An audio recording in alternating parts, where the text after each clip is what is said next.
Donc, notre première invitée, Paola Baqueta, est professeure agrégée du département d'études sur les femmes et le genre de l'Université de Californie à Berkeley. Sa formation universitaire a pris place à Paris et à New Delhi, en Inde. Elle a obtenu son doctorat en sociologie à la Sorbonne. Paola a publié plus de 40 articles sur des thématiques telles que le genre, la sexualité, le racisme, la colonialité dans les conflits politiques et religieux, les mouvements de droite, les mouvements orientés vers la libération, les expressions artistiques des féministes et des queers de couleur, les mouvements et sujets décoloniaux et postcoloniaux.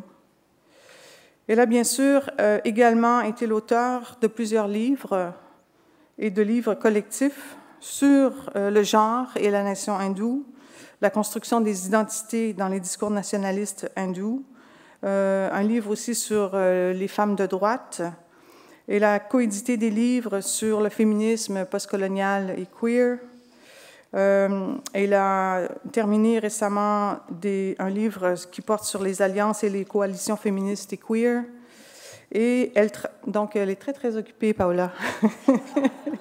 Elle travaille actuellement sur 3 livres collectifs, donc un qui porte sur le postcolonialisme, le décolonialisme et l'empire, un autre sur le genre, la sexualité et l'islamophobie, et un dernier sur les historiographies féministes et queer. Donc, Paola est une professeure très engagée et je ne sais pas comment elle fait, mais au plan administratif, elle est aussi vice-directrice de la pédagogie à son université, donc à Berkeley. Elle a enseigné à Harvard et dans plusieurs institutions en France, mais on la connaît peut-être un peu plus dans les milieux parce qu'elle est engagée depuis très longtemps en tant que militante dans les mouvements des femmes, les mouvements lesbiens, les groupes de femmes lesbiennes ou les groupes des queers de couleur. Et elle est impliquée évidemment contre le racisme en France et aux États-Unis. Alors c'est un grand plaisir pour moi et en votre nom donc d'accueillir Paola Baqueta et je vais lui demander tout de suite de débuter son intervention. Donc je vous demanderai de réserver.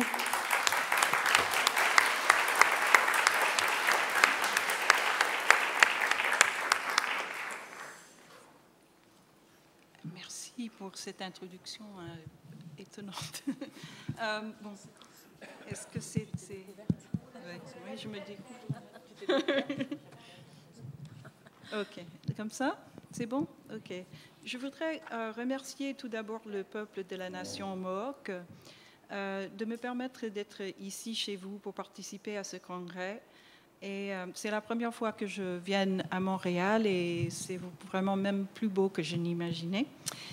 Je remercie bien entendu Geneviève Rail de m'avoir invitée et pour sa merveilleuse hospitalité. Et merci aussi aux organisatrices de ce congrès pour l'énorme travail que vous avez effectué pour nous tous et toutes et tous. Je change ça. D'abord, je vais parler enfin le titre, c'est « Décoloniser la sexualité ». Et je vais commencer ma discussion ce soir en rappelant un événement qui est arrivé il y a moins de 2 semaines en France.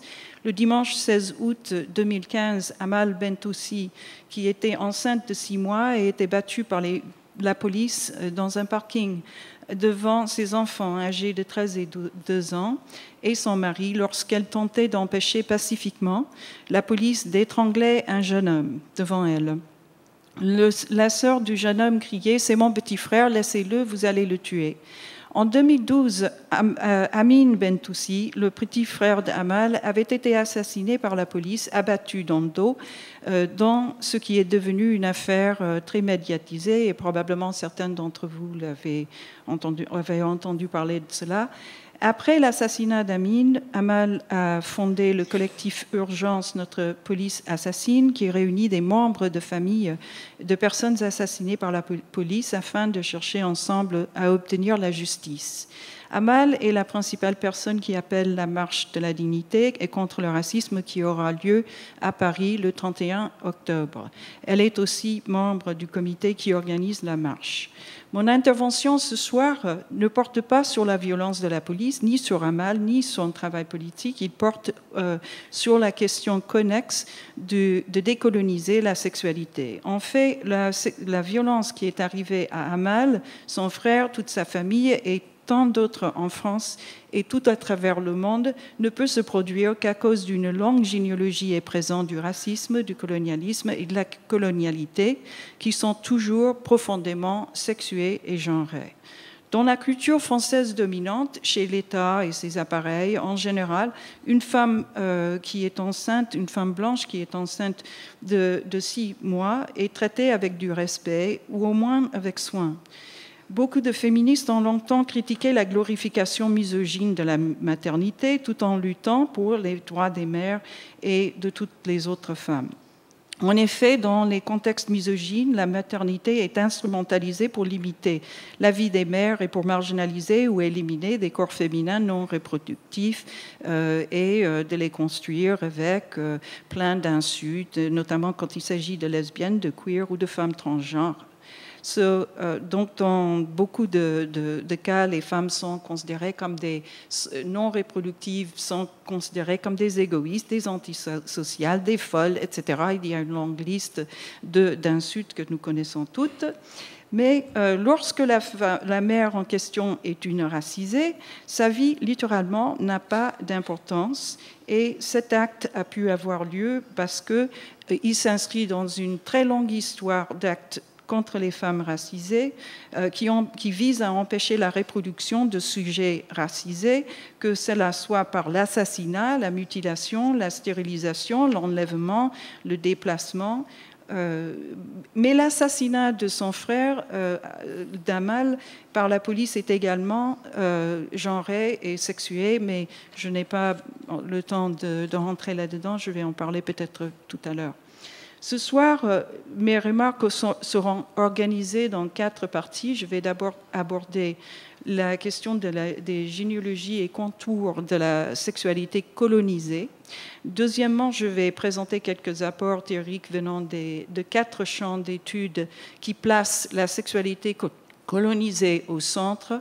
Et troisièmement, je vais expliquer certaines zones de convergence entre ces 4 tendances. Et puis finalement, je vais offrir quelques réflexions sur comment on peut faire pour décoloniser la sexualité. Donc, les contours et généalogie de la sexualité colonisée, c'est une question qui est abordée dans 4 tendances principales d'aujourd'hui. Peut-être la première, c'est les études autochtones sur le plan transnational. Il y a des études autochtones qui ont leur généalogie dans les analyses et les épistémologies et les mouvements sociaux directement produites par les communautés et des sujets autochtones. En tant que formation académique qui existe en tant que formation académique aux États-Unis, les études autochtones ont longtemps été intéressées à comprendre les généalogies et le présent de sujets autochtones, et en particulier comment les projets coloniaux de génocide physique et culturel, le vol des terres et des cultures autochtones, étaient des murs genrés, sexualisés et racisés. Michoana R. Gomen de la nation Tonopah de Seneca démontre par exemple dans son livre « Écoutez-moi bien, femmes autochtones, cartographie de nos nations » comment les femmes autochtones ont résisté à la violence coloniale ensemble. En fait, le génocide a été souvent joué sur le corps des femmes et des enfants, et dans la conquête de la violence sexuelle et du génocide des Indiennes de l'Amérique, Andrea Smith analyse comment, entre les années 1880 et 1980, les colonisateurs des États-Unis ont volé des enfants autochtones à leurs familles et les a placés dans les pensionnats d'État où beaucoup ont été abusés sexuellement. Tout au long de la colonisation des États-Unis, les femmes autochtones ont été soumises à des politiques visant à éliminer, diminuer ou marginaliser la population autochtone. Les éléments historiques jouent un rôle très important dans les conditions actuelles des femmes autochtones, notamment des assassinats sélectifs, des disparitions, la violence policière, la pauvreté, le viol et le suicide. Mark Rifkin, dans son livre « Les Autochtones, quand sont-ils devenus straight ?», traite à la fois l'imposition des normes sexuelles chrétiennes blanches dans les sociétés autochtones des États-Unis et l'assimilationnisme chez les Autochtones. En effet, les États-Unis, comme ailleurs dans le monde, l'imposition de normes de genre et de sexualité par le colonialisme a énormément aggravé la situation, les conditions des femmes et des queers autochtones, une situation et une question sur lesquelles je reviendrai dans un instant.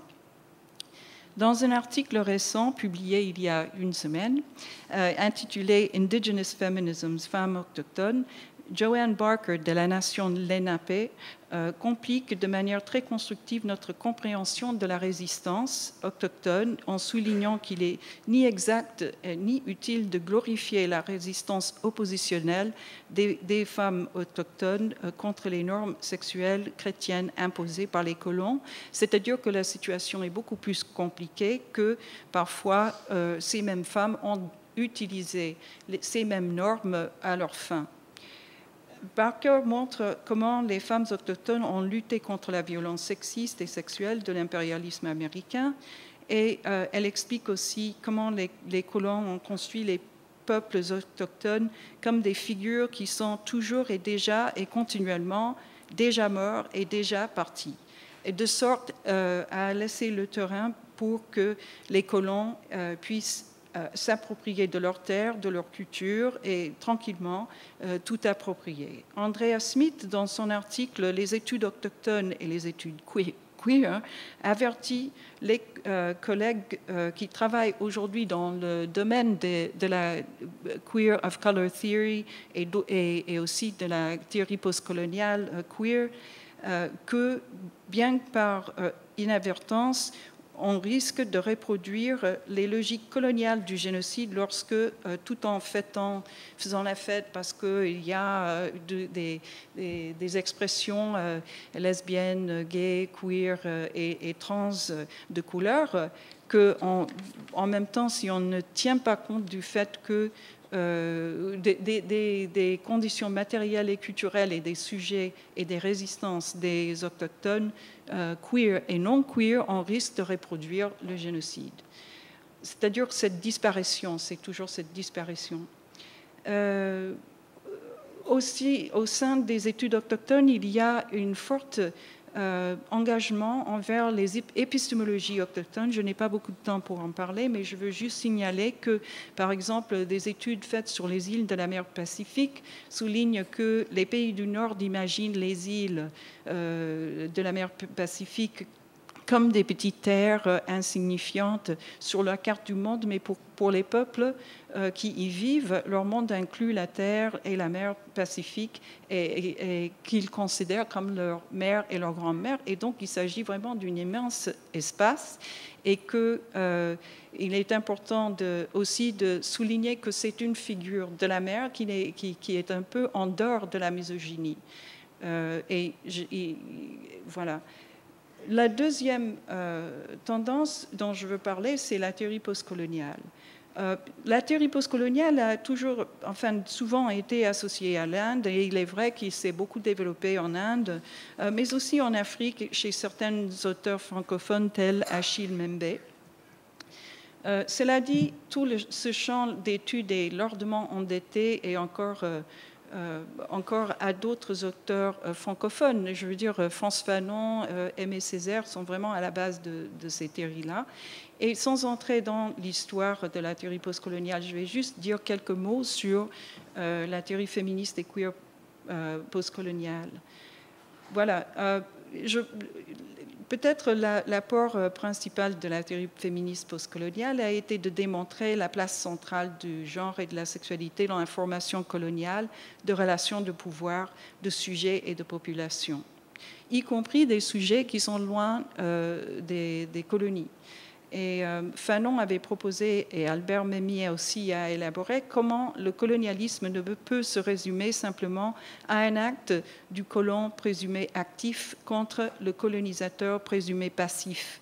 Au contraire, le colonialisme est une relation qui forme à la fois les sujets colonisateurs et les colonisés. Pour de nombreux théoriciens féministes postcoloniales, les normativités de genre et de la sexualité aujourd'hui sont elles-mêmes des constructions coloniales. Et puis, Voilà. Depuis quelques années, il y a une prolifération de conférences et de publications de la théorie postcoloniale en France. Malheureusement, quand on parle de la théorie postcoloniale en France, on parle d'habitude de l'Inde et la Bretagne et très peu souvent de la France.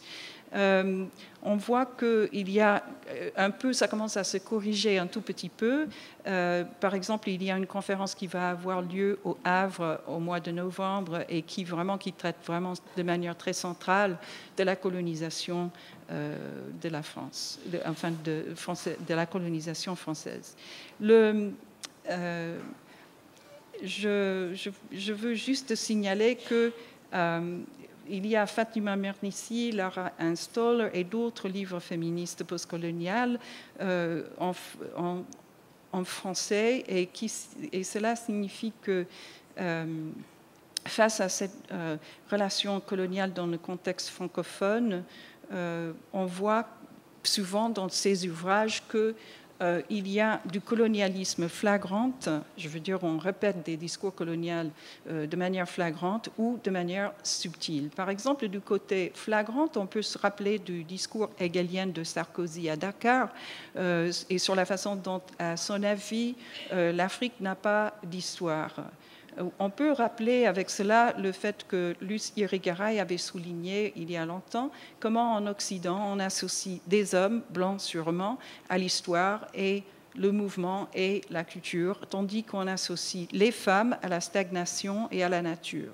Ensemble, ces deux lectures du monde nous aident à comprendre comment les hommes africains sont féminisés, queerisés aussi, dans le discours colonial. Prenons également la rhétorique en France contre le voile depuis 1989 et de manière très significative, pas exactement avant 1989, ou bien la construction de la figure du terroriste depuis 2001, ou plus récemment, dans cette période d'homonationalisme, la construction des musulmanes et musulmans comme des personnes globalement toujours et déjà plus queerphobiques que vous.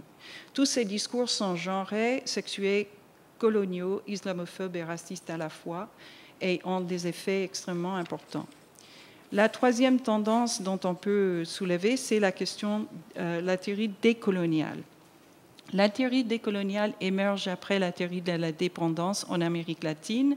La plupart des auteurs de cette tendance localisent leur généalogie à la conférence de Bandung convoquée par le président Sukarno de l'Indonésie en 1955. Lui, il proposait aux pays présents de se dissocier du capitalisme et du communisme et de choisir à leur place une politique de la décolonisation et de la désoccidentalisation. Mais comme le souligne aussi Walter Mignolo, qui lui est un des théoriciens décoloniaux très, très connus en Amérique latine, il dit que les auteurs dans cette tendance sont inspirés aussi de la pensée décoloniale de la revue Présence africaine qui était publiée à Paris depuis 1948. Donc la théorie décoloniale partage une partie de sa généalogie avec la théorie postcoloniale et on peut se demander quelle est la différence entre les deux. Brièvement, on peut dire que pour Mignolo, par exemple, le référent de la théorie postcoloniale et les Lumières pour la théorie décoloniale, c'est la Renaissance. Si la théorie postcoloniale a été fortement développée dans les sciences humaines, la théorie décoloniale est privilégiée chez les sciences sociales. Si la théorie postcoloniale est intéressée par le discours, les représentations, les sujets, la déconstruction de l'historiographie dominante et la création d'historiographie alternative, dans la théorie décoloniale, il y a le matérialisme, l'économie locale et mondiale, les analyses de pouvoir et de ses fonctionnements dans toutes ces dimensions. Tout cela est au centre de la réflexion. Les principales notions de la théorie décoloniale, par exemple matrice coloniale du pouvoir, colonialité du pouvoir ou simplement colonialité, soulignent expressément que la colonialité est économique avec son aspect, ses dimensions, enfin toutes les autres dimensions qu'elle a, culturelles, symboliques, corporelles, etc.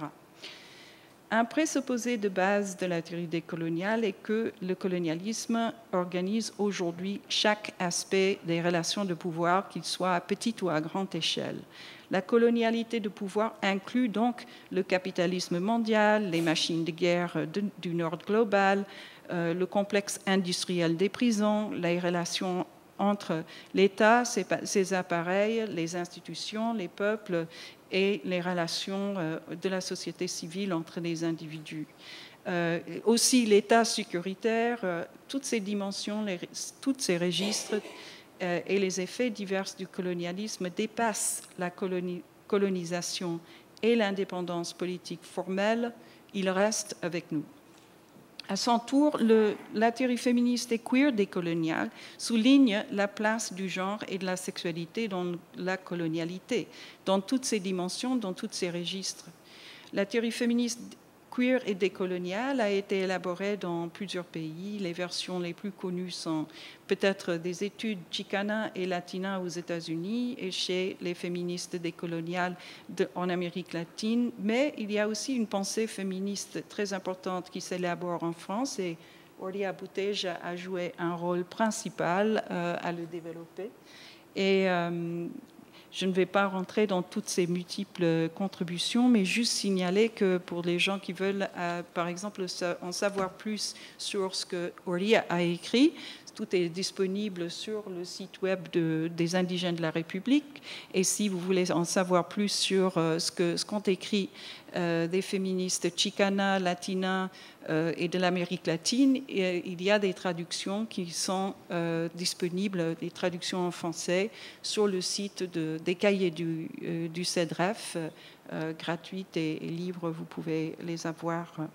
Je regrette de ne pas avoir plus de temps pour entrer dans les détails, mais j'espère avoir des questions là-dessus. Quatrième tendance, c'est la théorie féministe et queer qui est racisme et colonialisme consciente. On peut comprendre la théorie féministe et queer qui est racisme et colonialisme consciente par opposition à la théorie féministe et queer qui est racisme et colonialisme amnésiaque. Cela inclut énormément de tendances. J'inclus dans cette tendance toutes les autres tendances, c'est-à-dire que c'est très hétérogène. Et voilà, la théorie féministe et queer qui est racisme et colonialisme amnésiaque, évidemment, ne reconnaît pas l'existence du colonialisme, de la colonialité, du racisme. Et ainsi, en ne le reconnaissant, a énormément tendance à le reproduire, et d'ailleurs c'est ça ce qui se passe. Voilà.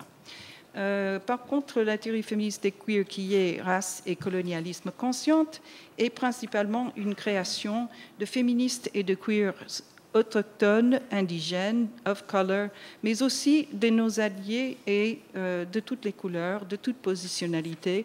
Il y a eu des débats contre l'essentialisme, j'en reviens pas là-dessus, mais je dirais tout simplement qu'il s'agit d'une pensée non essentialiste, mais plutôt aussi anti-essentialiste, que n'importe quel sujet peut produire ce type de théorie.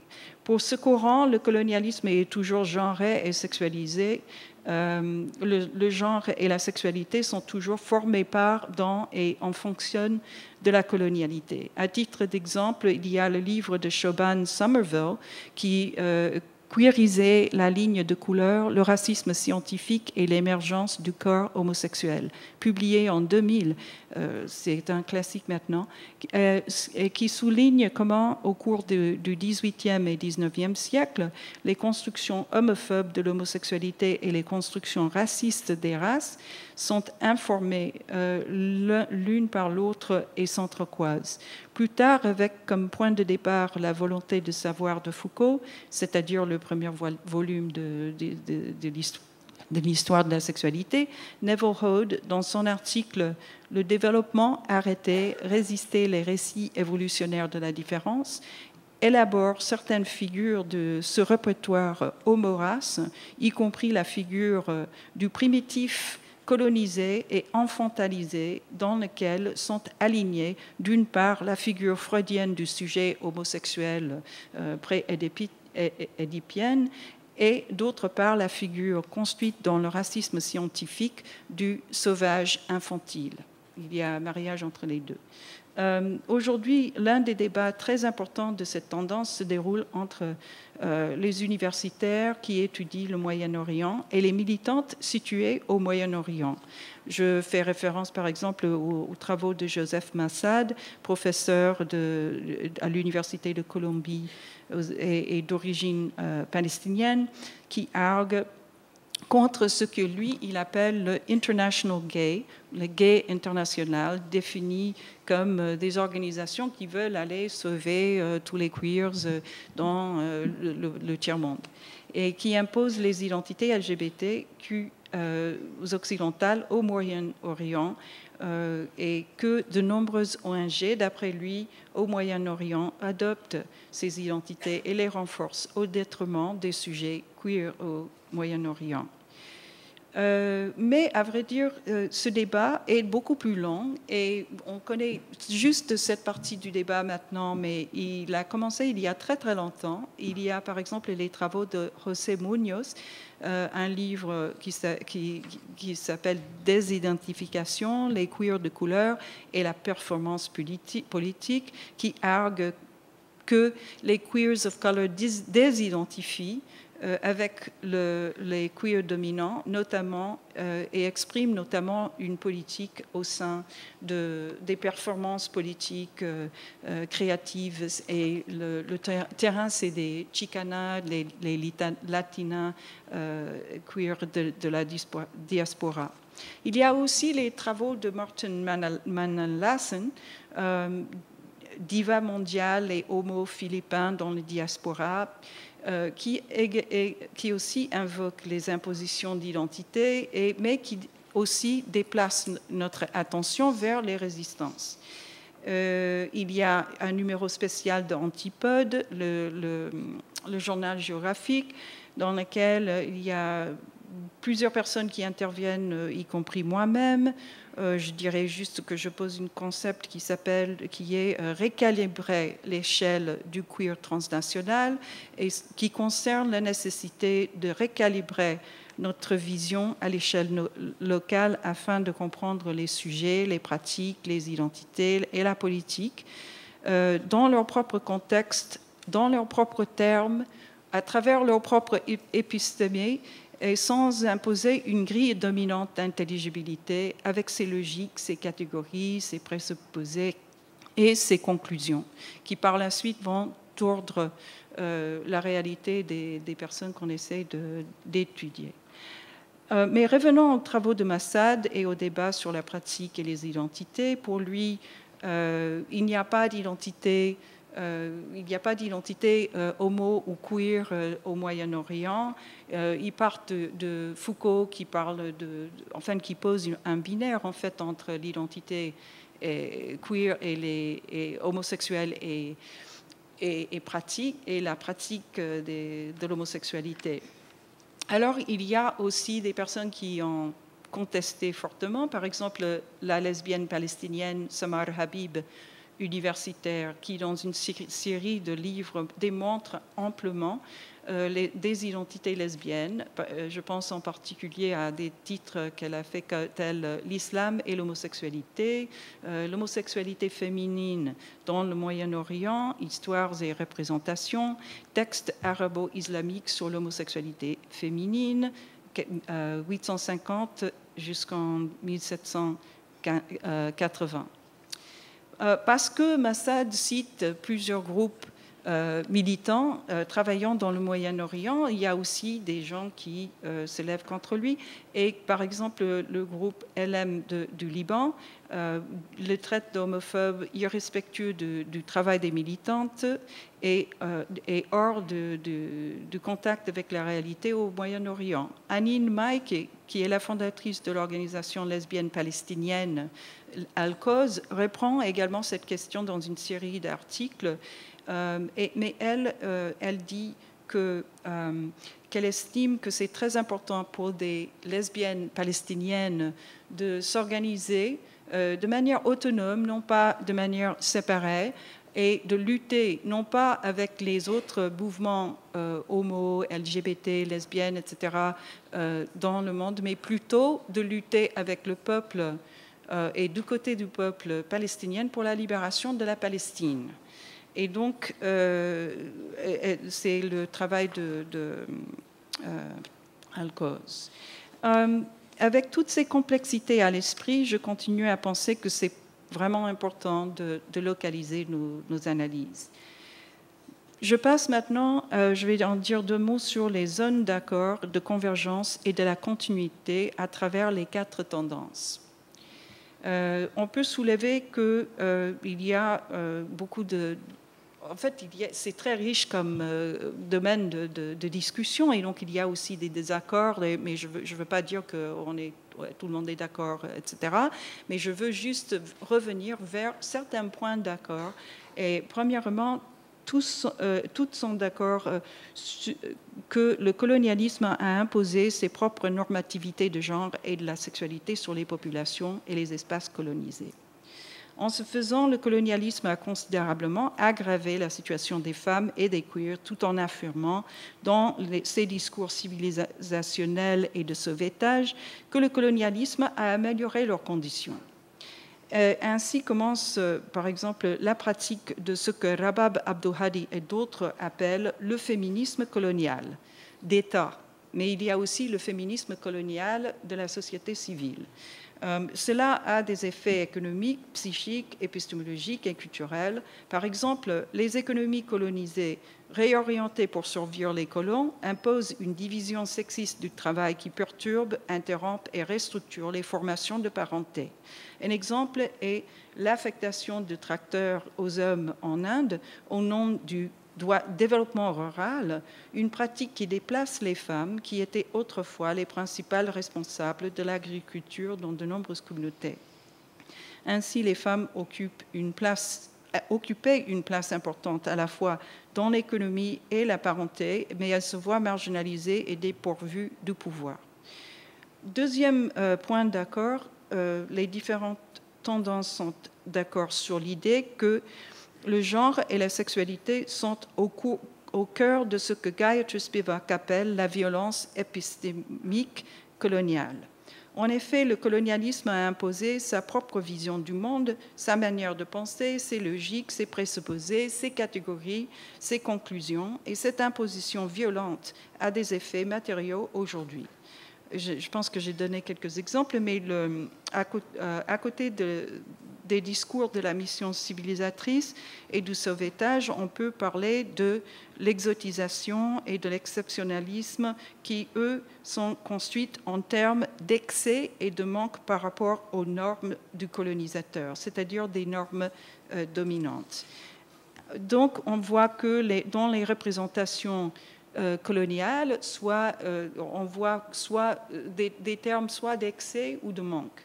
Des sujets colonisés sont considérés d'être soit sursexués, soit ils manquent de libido, soit trop masculins, soit trop féminisés, soit trop actifs, soit trop passifs. Et la liste continue.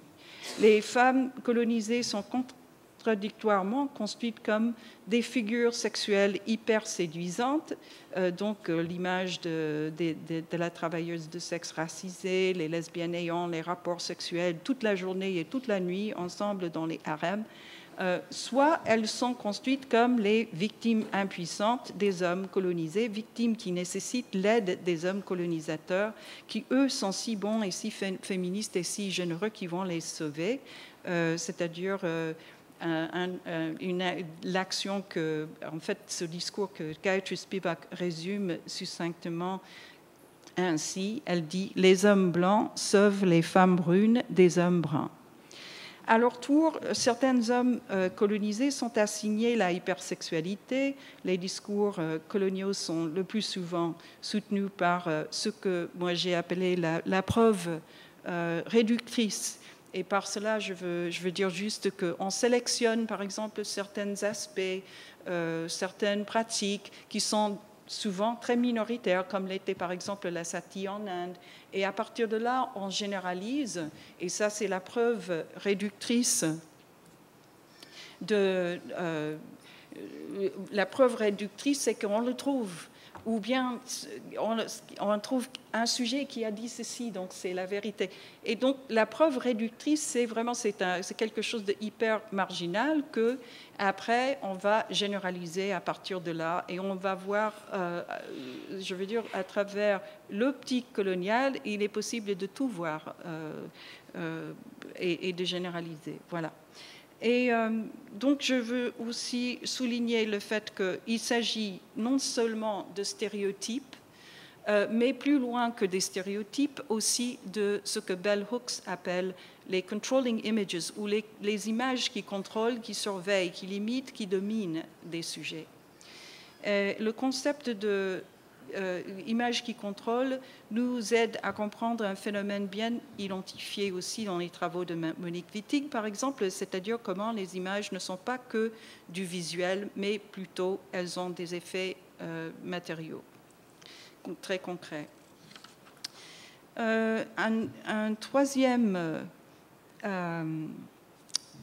domaine d'accord porte sur le registre juridique sous le colonialisme et ses effets d'aujourd'hui. Les colonisateurs ont imposé les lois qui ont aggravé directement ou indirectement la situation des femmes et des queers qu'ils prétendaient alors vouloir sauver. Alors directement, par exemple, on peut dire que dans de nombreux pays, les colonisateurs ont criminalisé l'homosexualité, ont interdit la sodomie chez les hommes homos et les hétéros, ont banni les personnes transgenres. Tel est le cas de l'Inde, par exemple, où aujourd'hui les lois qui vont à l'encontre des lesbiennes et des gays sont des lois que les Britanniques ont imposées. Les transgenres aussi, qui étaient marginalisés à l'époque coloniale, existent depuis 3000 ans en Inde et ont historiquement une fonction sacrée. Alors ça fait qu'aujourd'hui, il y a la situation très contradictoire qui est que les gens les plus religieux, notamment les hindous les plus religieux, sont très respectueux des transgenres, alors que les gens, soi-disant chicos, modernisés et tout ça, sont des gens qui risquent d'être plus homophobes que d'autres. On n'a pas le temps d'entrer dans cette discussion, mais c'est vraiment, ça fait partie des contradictions et des complexités, je dirais plutôt, qui existent aujourd'hui. Un des effets indirects, ça c'est très direct. Alors il y a aussi des effets indirects, par exemple l'exemple de la sati ou la pratique selon laquelle quelqu'un, et je dis bien quelqu'un ou quelqu'une, se jette sur le bûcher funéraire d'un décédé. Que ce soit leur roi historiquement ou bien un partenaire plus récemment ou mari plus récemment. Alors là-dessus, je veux dire juste deux mots, c'est que les Britanniques avaient banni la sati en Inde. Ils ont construit ça comme un phénomène très répandu en Inde. Les gens savent ce que c'est, alors que c'est une pratique d'une petite caste, d'une petite région de très très peu de gens. Mais quand les Britanniques ont banni la sati, quand c'est devenu un crime en Inde, la sati s'est proliférée un peu partout, enfin pas partout, mais s'est proliférée quand même un peu plus, parce que les gens voulaient, en fait, pour les nationalistes, le fait que les Britanniques se mêlent des affaires culturelles de l'Inde et ils ne laissent pas, par exemple, les gens indiennes qui luttaient contre le sati le faire. Alors, à ce moment-là, il y a eu une prolifération de cette pratique. Depuis l'indépendance, il y a eu très peu de sati et la dernière sati, c'était en 84. Je connais le nom de la personne, c'est Roop Kanwar qui l'a fait, et dans l'État de Rajasthan. C'est disparu après la colonisation. Quatrième domaine d'accord général, c'est que la sexualité est aujourd'hui de plus en plus instrumentalisée par les États et les secteurs dominants de citoyennes et leurs alliés, y compris les femmes et les queers parmi eux, dans le nord global et dans le sud global. Je pense que nous n'avons pas le temps d'entrer dans les discussions de l'homonationalisme. J'aimerais bien, ça serait très bien ce qu'on en discute tout à l'heure. Je veux juste souligner que homonationalisme est la proposition de Jasbir Puar que dans les pays du Nord, il y a la construction d'une homosexualité nationale acceptable qui est construite contre la toile de fond d'autres identités hyper queer, racisées et qui sont de plus en plus marginalisées. Et la figure du terroriste est la figure rejetée principalement. Je passe à mes remarques finales. Je veux dire, comment peut-on décoloniser la sexualité quand on fait de la recherche et quand on est militant. D'abord, à la lumière de ce que je viens de présenter, et à la lumière de beaucoup de choses que je n'ai pas pu présenter, quand on fait de la recherche et quand on est militante, on peut quand même prendre des mesures contre la colonisation épistémique de la sexualité. Pour ce faire, il s'agit d'abord de placer le colonialisme et la colonialité au centre de la recherche, de l'analyse et de la pratique féministe et queer. Pour déconstruire le colonialisme épistémique, il faut comprendre que le colonialisme et la colonialité ne sont pas seulement épistémiques. Il faut voir aussi quels sont les effets. Et à ce moment-là, on se pose quand même des questions un peu différemment. Par exemple, si on prend la situation post-Charlie, on pourrait se demander quelle est la place du genre, de la sexualité, de la misogynie, du colonialisme, du racisme dans cette situation. Comment est-ce que le genre et la sexualité et la colonialité opèrent à l'intérieur de cette situation? Quel est l'impact de tout cela sur les sujets indigènes, queer, les sujets postcoloniaux, les sujets de couleur et de toutes les couleurs? Il y a plein de questions qu'on se pose qu'on ne se serait pas posées si on n'avait pas ça en tête. Deuxièmement, on peut contribuer à décoloniser la sexualité si on positionne les conditions, les sujets et le travail intellectuel et militant hypercritique de sujets genrés et sexuels les plus subalternes au centre des approches, des théories, des orientations et des stratégies et pratiques féministes et queer.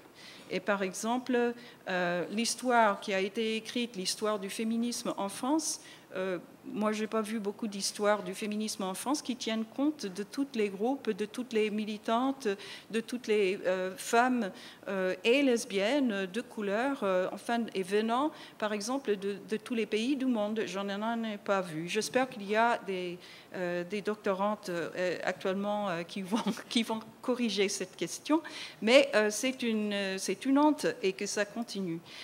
Par contre, il y a des actes, par exemple, de solidarité qui existent et il ne faut pas non plus les oublier. Par exemple, ce centre, l'Institut Simone de Beauvoir, qui met en avant les femmes autochtones, ce colloque dont la structure même comprend, en fait, donne une grande place à tout cela.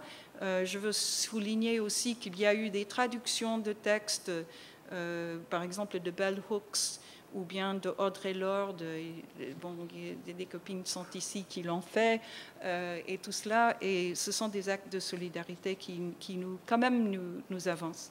Troisièmement, nous pouvons contribuer à décoloniser la sexualité par la décolonisation des pratiques genrées et sexuelles du pouvoir de l'État et de la société civile, c'est-à-dire que quand on décide sur quelles questions on veut militer, on peut quand même avoir tout cela en tête et l'approcher d'une manière un peu différente que si on ne l'avait pas en tête. Et là, je veux citer juste ce que dit Angela Davis là-dessus. Elle dit qu'il y a des réformes non réformistes. On peut travailler sur des réformes et avoir en tête quelque chose de plus révolutionnaire, de plus à long terme, qui conscientise des personnes et qui font des changements ou qui débutent des changements dans une société. Voilà, et on peut contribuer aussi à décoloniser la sexualité en recréant notre militantisme en tant que décolonial, etc. Enfin, et ça, là, je vais terminer là-dessus, nous pouvons contribuer à décoloniser la sexualité si nous décolonisons nous-mêmes. Et cela signifie nous-mêmes, mais aussi qu'on décolonise nos relations aux autres êtres humains, aux autres êtres vivants et non vivants, et la planète. La colonialité fait partie des conditions de la formation de tous les êtres humains, qu'ils soient indigènes, colonisés, postcoloniaux, racisés, of color ou blancs. Et donc, ce travail doit être fait par tout le monde. Pour défaire la formation de chacune, de chacun, en tant que sujet de la colonialité. Si on se pense déjà en tant que sujet de la colonialité, ça change quand même beaucoup de choses. Et il s'agit d'essayer de ne plus être des sujets de la colonialité, mais plutôt de devenir ensemble dans le dialogue et, j'espère, dans la collectivité, des êtres autres, des êtres à venir. Merci. J'ai terminé.